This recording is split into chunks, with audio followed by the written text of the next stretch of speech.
নমস্কার বন্ধুরা, রিতাস কিচেনে তোমাদের সবাইকে স্বাগত।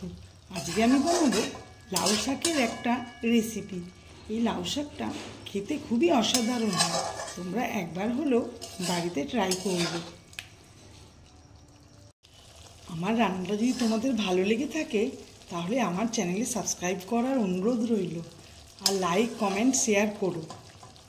প্রথমে আমি নিয়ে নিয়েছি এক আঁটি লাউ শাক। এই লাউ শাকটা আমি কেটে ছোট ছোট টুকরো করে নেব। লাউ শাকটা আমি ছোট ছোট করে কেটে নিয়ে এসেছি। ডাঁটাগুলো আমি সুন্দর করে দেখো আঁশ ছাড়িয়ে নিয়েছি। আর আমি নিয়ে নিয়েছি একটা আলু। আলুটাকে আমি এইভাবে লম্বা লম্বা করে কেটে নিয়েছি। আর নিয়েছি 5টা কাঁচা লঙ্কা। আমি একটা কড়াই বসিয়ে দিয়েছি, তাতে আমি দিয়ে দিচ্ছি সর্ষের তেল। আমি 6 চামচ মতো সর্ষের তেল দিয়ে দিলাম। আমার তেলটা গরম হয়ে গেছে। আমি এবার এতে একটা ফোড়ন দিয়ে দেব। আমি 5 ফোড়ন আর একটা শুকনো লঙ্কা নিয়ে নিয়েছি, আমি ফোড়নই দিয়ে দিলাম। ফোড়নটা একটু ভেজে নিয়ে আমি আলুগুলো দিয়ে দেব।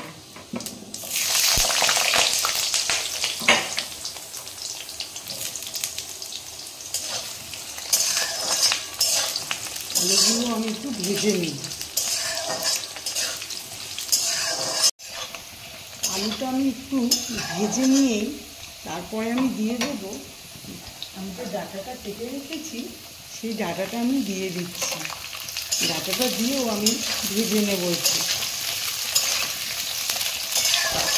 আমি ডাঁটাটা ভাজতে ভাজতে আমি একটু পোস্ত নিয়ে নিয়েছি 2 চামচ।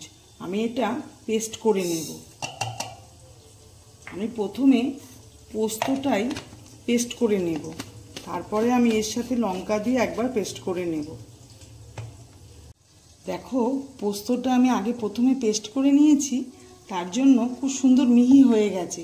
এবার আমি লঙ্কাগুলো দিয়ে দেব, দিয়ে আমি এটা পেস্ট করে নেব। আমার পোস্ত আর লঙ্কাটা পেস্ট করা হয়ে গেছে।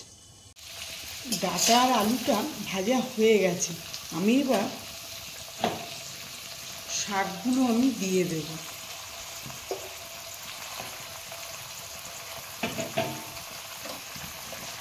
দিয়ে আমি একটু নেড়ে নেব।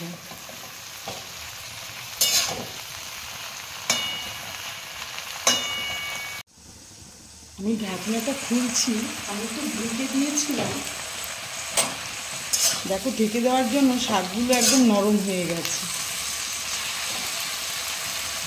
আমি দিয়ে দেব 1/2 চামচ হলুদের গুঁড়ো, আর দিয়ে দেব নুন, 1/2 চামচ নুন দিয়ে দিলাম। দিয়ে আমি এটা নেড়ে নেব।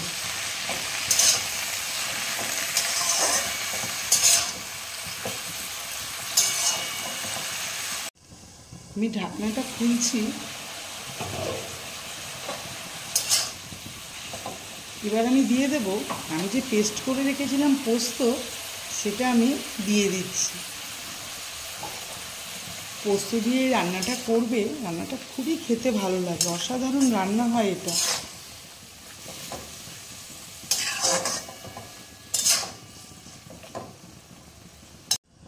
ঢাকনাটা আমি খুলছি।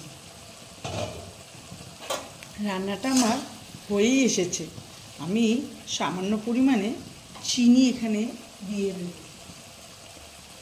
আমি 1/2 চামচ চিনি দিয়ে দিলাম। তোমাদের যদি চিনি পছন্দ না হয় তোমরা নাও দিতে পারো। চিনি দিলে শাকের ক্ষেত্রে খুব ভালো হয় খেতে। আমার রান্নাটা হয়ে গেছে।